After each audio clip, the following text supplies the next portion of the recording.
Novgorod. Novgorod. J'arriverai jamais à le prononcer. Novgorod. Incarnerait ce que devrait être la vraie Russie. Ça, ce que devrait être la Russie. Je vais juste rajouter pour ce drapeau. C'est un mouvement qui s'est créé pour être contre la guerre et qui s'appelle la Russie libre. Et les seuls actes qu'on connaît pour l'instant, qu'il proclame encore, qu'il revendique, c'est l'explosion des commissariats où il y a le recrutement pour la guerre. Donc il y a régulièrement ces commissariats militaires qui s'explosent. Donc souvent, ces mouvements-là qui revendiquent, ils ont enlevé la couleur rouge du drapeau, de ce nouveau drapeau, pour enlever toute la notion du sang. Ah oui, d'accord. C'est vraiment le drapeau de la paix. Alors la notion du sang, c'est vrai qu'on pourrait la voir malheureusement le 24 août. Je me tourne vers vous pour évoquer cela. Si effectivement ce procès d'Azovstal, on va l'appeler le procès d'Azovstal, a lieu pour ces gens qui sont considérés par les Russes non pas comme des prisonniers de guerre mais comme des terroristes, hein. Et d'ailleurs qu'on condamnerait à mort et qu'on exécuterait sans aucun problème, alors qu'en Russie la peine de mort n'est pas appliquée, on est d'accord? Absolument. Je crois que d'abord c'est dans le prolongement de cette stratégie de la terreur, cette manière de remettre la société au centre des choses, et c'est à rapprocher aussi de Zaporijjia et de la centrale nucléaire. Il y a un problème objectif avec cette centrale, je crois que c'est plus la peine de le démontrer, mais il y a surtout un effet psychologique énorme. Et ce qui est assez extraordinaire, c'est la manière dont Poutine gère ce dossier, et nous sommes là au moment où tous ces éléments s'assemblent les uns aux autres, qui consiste à dire « ah bah oui, on va faire venir les inspecteurs de l'AIEA, etc. » mais qui consiste à dire en même temps « c'est extrêmement dangereux ». Et ce danger, cette terreur, elle ne s'applique pas seulement au peuple ukrainien et éventuellement au peuple russe, mais à l'ensemble de l'Europe et peut-être au-delà. Donc, je pense que tout ceci est lié. Cette façon de toucher là et les sociétés en jouant de la stratégie de la peur sans avoir besoin de mobiliser des chars et des instruments militaires qui ont fait la preuve finalement de leur relative inefficacité, c'est probablement le scénario de demain. Et quand je dis demain, c'est pas une image, c'est vraiment demain. Ce que vous disiez tout à l'heure, Christian Maegrelis, au sujet de ces télévisions qui diffusent effectivement combien ça ferait de morts à Paris, à Londres, etc. Il faut dire que depuis le début de ce conflit, depuis 6 mois donc maintenant, régulièrement, la menace nucléaire est agitée. Alors on avait vu telle bombe hypersonique qui pourrait atteindre Washington en 2h30, on avait vu telle manœuvre de tel bâtiment maritime, etc. Régulièrement il agite cette menace parce qu'il sait que c'est effectivement, c'est pas pour rien qu'elle s'appelle la dissuasion nucléaire, mais qu'il suffit de parler de ça pour que les populations... ça crée la peur, et les gens peuvent réagir de manière un peu aberrante devant ce genre de menaces. Oui, c'est ça, la réaction irraisonnée quasiment. Absolument. C'est ça que ça peut provoquer. Alors justement, puisqu'on approche du 24 août... La stratégie que les Américains appellent MAD. Oui, c'est ça, la folie. En fait. MAD. Oui, c'est ça. Qui veut dire destruction mutuelle assurée. C'est ainsi destruction mutuelle assurée. C'est ça, en français. Acronyme de... MAD. Et justement, à cause de ces dates symboliques dont on parlait il y a un instant au sujet du 24 août, elle l'a évoqué tout à l'heure Magali rapidement sur ce que disait Volodymyr Zelensky sur la crainte justement de ce qui peut se passer cette semaine. On l'écoute et on ira voir après précisément de quoi, ce qu'on peut craindre et ce que craignent précisément les Ukrainiens. Nous devons être conscients que la Russie pourrait essayer de faire quelque chose de particulièrement dégoûtant et de particulièrement violent la semaine prochaine. C'est notre ennemi. Mais la Russie a fait quelque chose de dégoûtant et de violent chaque semaine pendant ces 6 mois constamment. Alors quelque chose de violent et de dégoûtant, dit Volodymyr Zelensky. Évidemment, le gouvernement ukrainien appelle sa population, et ses militaires bien entendu, à la plus grande prudence. On voit ça avec Suzanne Fraise, regardez. Au cœur de Kharkiv, ces abris anti-bombes, tout juste installés à des arrêts de bus. Ces habitants se préparent et repèrent où se réfugier en cas de nouveaux bombardements. C'est très utile parce que parfois vous vous promenez ici le matin et les tirs d'obus sont très forts. Donc maintenant, nous allons tous nous cacher là. C'est assez confortable, bien sûr, mais je pensais que ça allait être plus grand. En même temps, personne ne va courir ici depuis sa maison de toute façon. C'est spécifiquement pour les gens qui se tiennent à l'arrêt de bus. Ici, un couvre-feu est prévu du 23 au 25 août. Selon l'armée ukrainienne, la Russie prépare des frappes aériennes depuis le territoire biélorusse. Au sud du pays, sur le front de Mykolaiv, ces soldats ukrainiens reprennent des forces, car les Russes se rapprochent. Là, nous nous tenons sur des positions où les Russes étaient avant. Nous les avons repoussés, mais ils tentent maintenant de contre-attaquer. Les troupes russes occupent désormais le village de Blagodatne, à 40 km d'ici. Après 6 mois de guerre, ces soldats ukrainiens gardent le même objectif qu'au premier jour, résister. À la Poédie, je sais que vous avez encore pas mal de contacts en Ukraine et pour cause. Il y a une vraie crainte des populations civiles de la semaine à venir, là? Pas plus que d'habitude. Non. Non, déjà, il faut savoir que, bon, vous savez tous, l'Ukraine est bombardée quasiment tous les jours, pas partout. Il y a des villes qui sont spécialement ciblées comme Kharkiv, par exemple, aussi Mykolaiv et Odessa. Les villes qui provoquent chez les Russes une haine double que par rapport à d'autres villes. Ils n'osent pas trop bombarder Kiev parce qu'il y a quand même pas mal de représentations européennes et aussi occidentales. Et c'est vrai qu'ils ne veulent pas tenter trop le risque de toucher une ambassade ou un appartement où habite quelqu'un, par exemple, un consul qui habite quelque part en ville à Kiev, un consul de l'ambassade de n'importe quel pays du monde. Donc Kiev était relativement épargné, mais je sais que mes contacts, bien sûr, j'envoie les messages en disant faites attention, ils me disent mais là calme-toi, il n'y a pas plus de danger que d'habitude. Et qu'est-ce qu'ils vont faire de plus? Ils peuvent bombarder d'une manière encore plus forte, mais ça arrivera à quoi? On se pose la question. Alors, et qu'est-ce que ça donne? Au niveau militaire. Ils vont quoi? Gagner encore plus de villes? Pas du tout. Ils vont créer encore plus de peurs? Pas du tout, parce qu'au bout de 6 mois, les Ukrainiens sont vraiment adaptés à la situation. Ils ne craignent pas du tout. Ils savent que ça peut arriver, mais comme dit ma maman, elle dit nous sommes tous sous le Dieu. Donc tout peut arriver à n'importe quel jour, partout.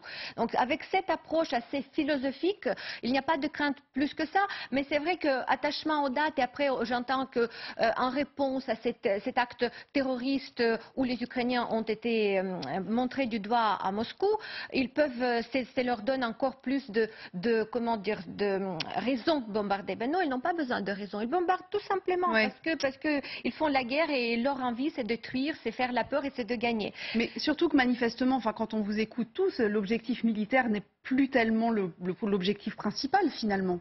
C'est effectivement d'instiller la peur, c'est effectivement de convaincre la population russe, c'est effectivement, enfin c'est surtout ça, une espèce de peur sociale, si j'ose dire, d'instiller ça en fait, plus que le bombardement militaire qui tuerait des gens. Je crois qu'il y a, vous avez tout à fait raison, et je pense qu'il y a 3 objectifs. Probablement dans la tête de Poutine, je dis probablement parce que je n'ai pas été y voir. Premier objectif, occulter la défaite militaire. Et on ne dit pas suffisamment que l'armée de Poutine a été défaite. Et en prenant l'initiative, en décidant d'actes spectaculaires, remarquables, qui montrent des effets de destruction énormes dans toutes les télévisions du monde, on donne l'illusion que Poutine a encore la main militaire, si vous permettez.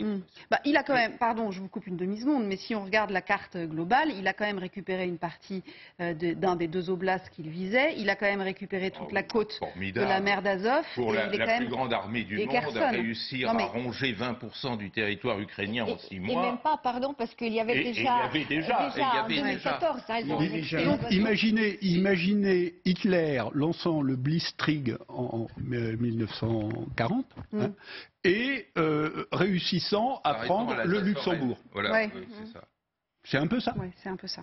Mais c'est évident pour tout le monde, sauf pour la population russe, il faut leur sortir quelque chose. Donc tout ce qui est fait, c'est fait pour donner l'image, pour les tenir encore. Et pour revenir à cet attentat, l'un des objectifs aussi, c'est peut-être la mobilisation générale, parce qu'il manque du monde. Ils n'osent pas faire la mobilisation générale. Mais il ne peut pas, sinon ça serait une guerre. Et comme il a dit que ce n'était pas une guerre... Oui, mais c'est peut-être la prochaine étape dont vous avez parlé. Alors voilà. C'est le début de quelque chose. Vous voyez, cet attentat, c'est le début de quelque chose. Et peut-être ça va signifier que là, on passe à un stade supérieur, il faut écraser ces Ukrainiens. Mais ils n'arriveront pas parce qu'ils n'ont pas d'armes. Alors, allez-y. Alors, il y a un deuxième objectif, probablement, qui est cette fois-ci mondiale. Il ne faut pas oublier que cette guerre, qui n'est pas une guerre mondiale, est une guerre mondialisée. C'est-à-dire qui implique pratiquement tout le monde, je dirais de la Zambie jusqu'à l'Indonésie, etc.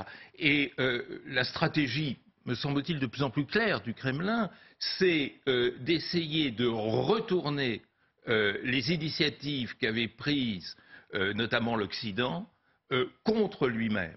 C'est-à-dire utiliser les sanctions économiques décidées par les Occidentaux contre les Occidentaux, soit en mobilisant les tiers pays, ce qu'on appelait autrefois le tiers-monde, en disant, voyez, avec leurs sanctions, ils vous affament, etc., soit en pénalisant économiquement l'Occident, et c'est le grand jeu qui est en train de se faire actuellement, qui élargit la stratégie de la peur, c'est-à-dire expliquer que à la rentrée, vous les Français, vous les Anglais, vous les Allemands, vous allez perdre du pouvoir d'achat, vous allez tomber dans une situation économique grave. C'est très intéressant parce que c'est la première fois dans l'histoire de l'humanité qu'une guerre se fait comme ça. C'est un levier qui est extraordinairement subtil et dont on ne sait pas, honnêtement. Je pense qu'aucun spécialiste, aucun expert ne peut dire comment cela va finir. Et c'est vrai que la guerre économique... à l'époque de Napoléon, quand même.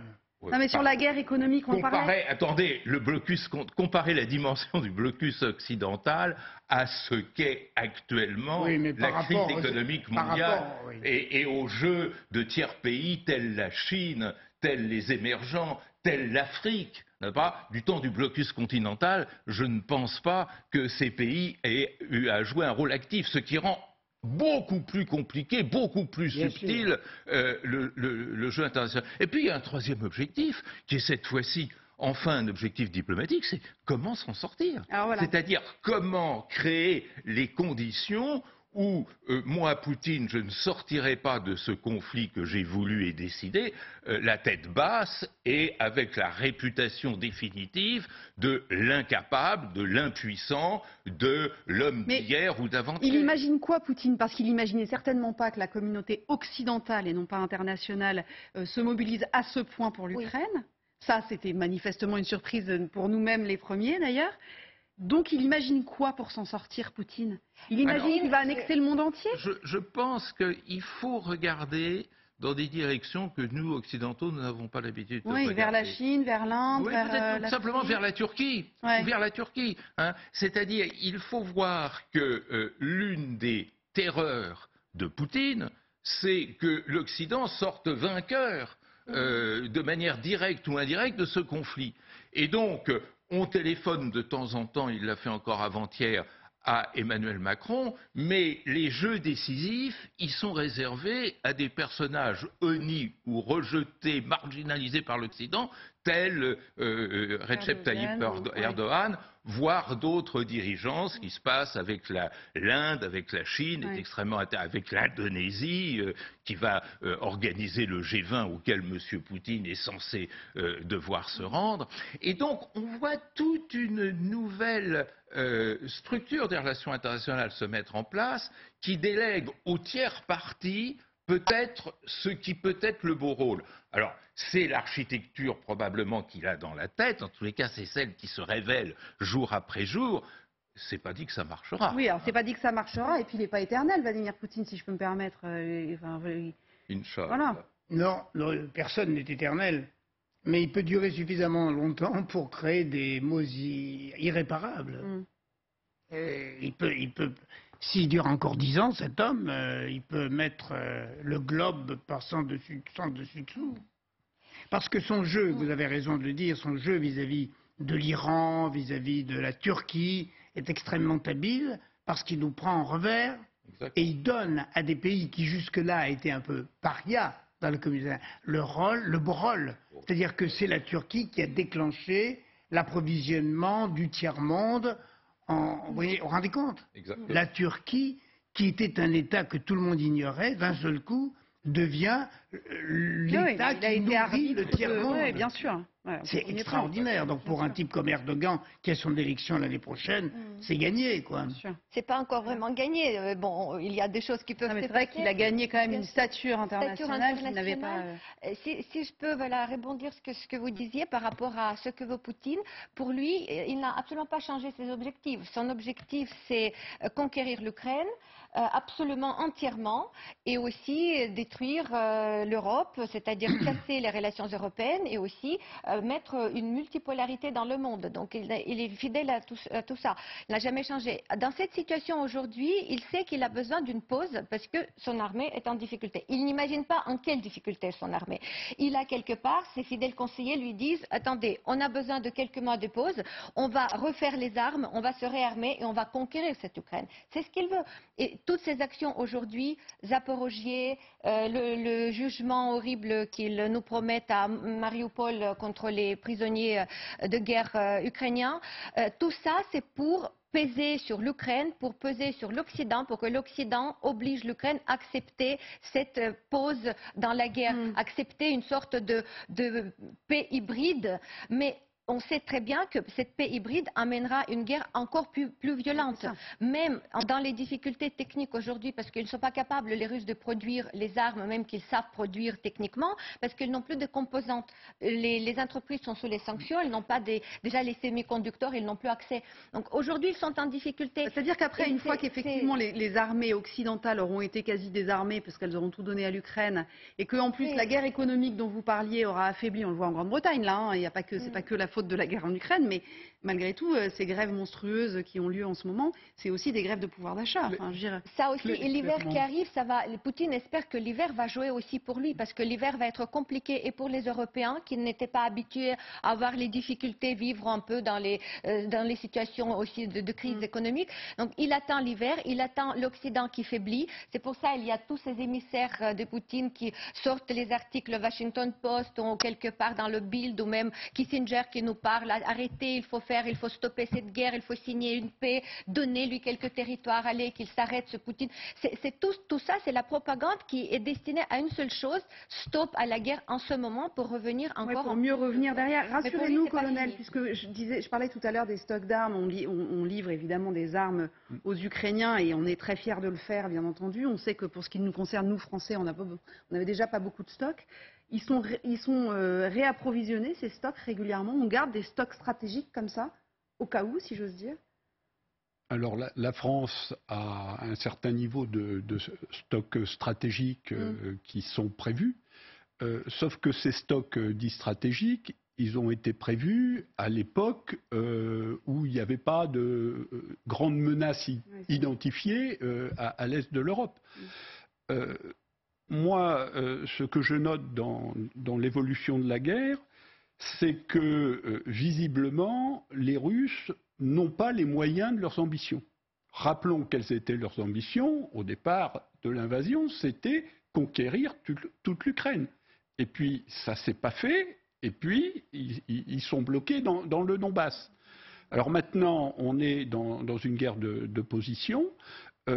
Cette guerre pourrait durer parce qu'il faudrait des moyens considérables pour pouvoir faire une percée d'un côté ou de l'autre. Les Russes auront-ils les moyens et l'industrie suffisante pour pouvoir alimenter leurs armements?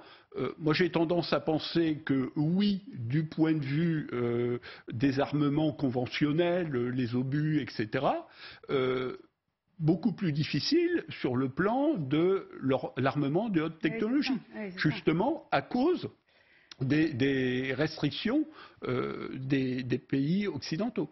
Ce qui est quand même très intéressant quand on regarde... Poutine l'a avoué d'ailleurs à la télévision. Il a avoué à la télévision que les restrictions sur les composants posaient un problème considérable. Oui, absolument. C'est vrai. Et quand on voit l'arrivée de ce 24 août, là, donc après-demain, 6 mois de guerre, il y a quand même quelque chose quand on élargit la focale et qu'on repart sur le début de cette guerre-là. C'est qu'on se rend compte que, mis à part les Américains, Les Occidentaux n'avaient pas du tout vu venir l'offensive militaire, personne n'y croyait. Hein. Souvenez-vous, enfin, en février, mi-février, on disait mais les Russes en Ukraine, mais pas du tout, il n'y avait que les Américains qui prévenaient. En revanche, les Occidentaux ont compris très vite justement ce mouvement tectonique des plaques et de risques géopolitiques, de risques économiques, de risques de changement du monde en fait global. Ça, ils l'ont saisi très tôt parce que très tôt, ils se sont saisis de ce sujet-là, de ce dossier-là, ils se sont mobilisés extrêmement rapidement pour l'Ukraine. Ce qu'on n'a pas fait sur d'autres conflits quand même. Hein. Enfin, dire le Yémen, enfin voilà, on l'a dit beaucoup au début. Je crois que la gloire des Occidentaux, c'est de ne pas avoir signé de Munich. Parce que qu'est-ce qui s'est passé dans les Sudètes? On a laissé tomber la Tchécoslovaquie et la France et l'Angleterre sont allés signer avec Hitler un pacte pour lui donner la moitié de la Tchécoslovaquie. Ça, on l'a pas fait. Et c'est déjà un progrès considérable. Ça prouve quand même que l'histoire sert à quelque chose. Et il y a eu un élément quand même de lucidité, il faut l'admettre, de temps en temps il y a de bonnes surprises, qui a été de comprendre très vite que cette guerre, si elle était régionale et classique, tournerait à l'avantage de la Russie, que si elle devenait systémique, c'est-à-dire qu'elle mêlait d'abord toutes les ressources humaines, c'est-à-dire pas seulement militaires, mais économiques, sociales, sportives. Vous savez, on a minimisé ça. Le fait que la Russie était mise au banc des compétitions sportives, ça n'a pas du tout plu à M. Poutine, parce que les dictatures n'aiment pas que l'on soit rejeté hors des compétitions et des compétitions sportives nationales. Il suffit de se rappeler de Hitler et les Jeux Olympiques. Et les puissances occidentales ont très très bien compris que seul ce jeu systémique pourrait effectivement neutraliser la Russie. Ce que l'Occident n'a pas compris, mais personne ne peut le lui reprocher, c'est que ce jeu systémique, il est vraiment systémique, c'est-à-dire qu'il retombe aussi sur le pied de celui qui le met en marche. Et nous sommes au milieu du gué, c'est-à-dire, pour la première fois, nous avons affaire à cette guerre mondialisée, mais on ne sait pas si elle n'est pas porteuse, comme on dirait en médecine, de contre-indication. C'est-à-dire que celui qui en fait usage en est à son tour victime. Et je voudrais ajouter quelque chose dont on n'a pas parlé depuis le début de cette émission qui me paraît extraordinairement important. C'est ce qui s'est passé il y a 3 jours en Crimée. Parce que là, c'est un renversement qui, pour M. Poutine, est extrêmement préoccupant. Savoir que non seulement il ne gagne pas cette guerre, mais que cette guerre le met en péril dans ce qu'il considérait comme définitivement acquis et que tout le monde, je ne citerai pas de nom, même en France, considérait que la Crimée était définitivement russe, etc. Et que l'on voit que cette construction-là, qui était un grand de ses succès, il faut bien l'admettre, est en train de vaciller, mais c'est un cauchemar, parce que ça veut dire que non seulement la guerre qu'il a menée est perdue, mais que les acquis d'hier sont remis en cause.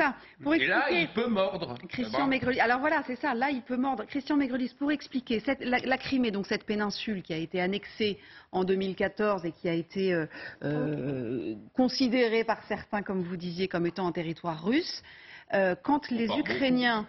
On la voit en bas, là, hein, donc elle est reliée par le fameux pont de Poutine à la Russie. C'est là où un certain nombre de Russes vont en vacances, on en parlait.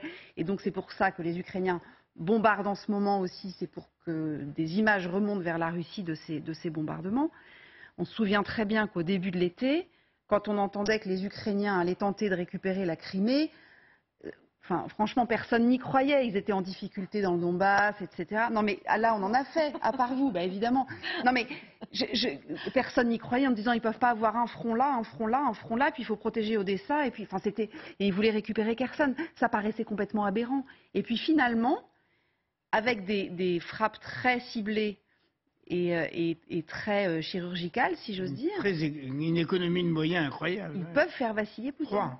Ils peuvent faire vaciller Poutine. On a déjà fait basculer l'amiral en chef de la flotte russe, voilà, c'est ça. qui a été remplacé en 24 heures. Oui, alors voilà, après, celui qui commandait la flotte de la mer Noire. Je me suis emballée un petit peu là-dessus, mais c'est vrai que c'est très intéressant cette affaire de la Crimée, sauf que c'est plus l'heure. Alors, on va laisser la place à Amélie Carouer, qui va revenir sur ces sujets-là, évidemment, dans 24 heures, bien entendu, qui va revenir sur cette attaque, donc qui a coûté la vie de cette jeune femme, Madame Douguina, je dis jeune femme, mais cette femme Douguina russe, avec donc le Kremlin qui accuse et qui dénonce très violemment. On se demande d'où vient, à qui profite le crime, pour reprendre les mots d'Ala Poédi. On parlera aussi de l'inflation chez Amélie dans une seconde. Merci à tous en tout cas d'avoir été avec nous pendant cette émission. On en refera parce que tout ça est évidemment tout à fait passionnant. Je vous dis à demain 15 h.